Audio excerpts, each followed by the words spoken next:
Het is typerend voor het ingewikkelde Curaçao dat precies hetzelfde soort vrijheidsgedachten nog geen 10 jaar later het leven bepalen van 2 andere Curaçaoenaars.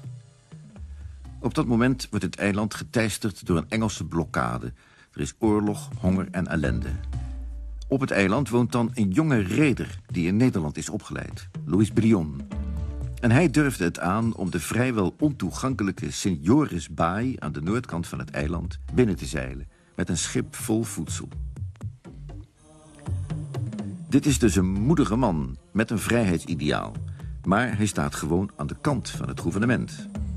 Hij wordt ook kapitein bij de infanterie der Nationale Garde. En hij is belast met de vorming van een soort burgerwacht van wat toen heette gesoldeerde inlandse jagers. Betaalde zwarte soldaten in Nederlandse dienst. De militaire bezigheden waren overigens geen operettewerk. Er werd wel degelijk hard gevochten. Als Brion commandant is van dit Fort Bekenburg zijn de Engelsen weer geland op Curaçao. Dat is in 1805. En Brion bestormt de vijand, die zich heeft verschanst op de Cabrietenberg. De bestorming lukt door met 120 man onder de dode hoek van de berg door naar boven te klimmen en zo de slag bij verrassing te winnen. Het lukt de Engelsen een paar maanden later wel om de Sint-Anna-baai binnen te vallen. En dan geven de verdedigers zich over. Curaçao komt onder Engelse heerschappij en Brion wordt weer gewoon scheepsbouwer. Maar waar het om gaat is, hij blijft politiek hevig bewust. Hij zal zich als scheepsbouwer en later zelfs als admiraal scharen aan de zijde van Simón Bolívar, de man die wereldgeschiedenis maakte.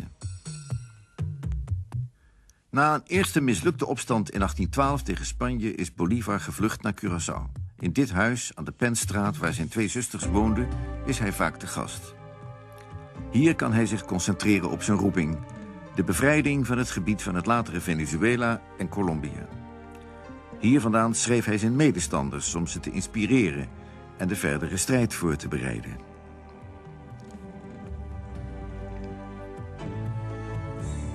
In die tijd is een andere Curaçaoenaar actief in het revolutionaire leger van Venezuela, Manuel Piar.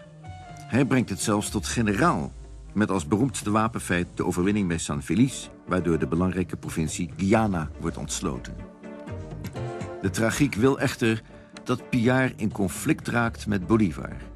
En hij komt voor een krijgsraad, nota bene voorgezeten door zijn eigen landgenoot Brion. Piar wordt ter dood veroordeeld wegens insubordinatie, maar Brion zelf valt later ook plotseling in ongenade. Een vreemd en nooit helemaal opgehelderd einde van 2 jongens van het Nederlandse eiland, die doorstoten naar de wereldgeschiedenis. Want uiteindelijk staan hun beelden wel te midden van die van de nationale helden van Venezuela op het grote bevrijdingsmonument in de hoofdstad Caracas.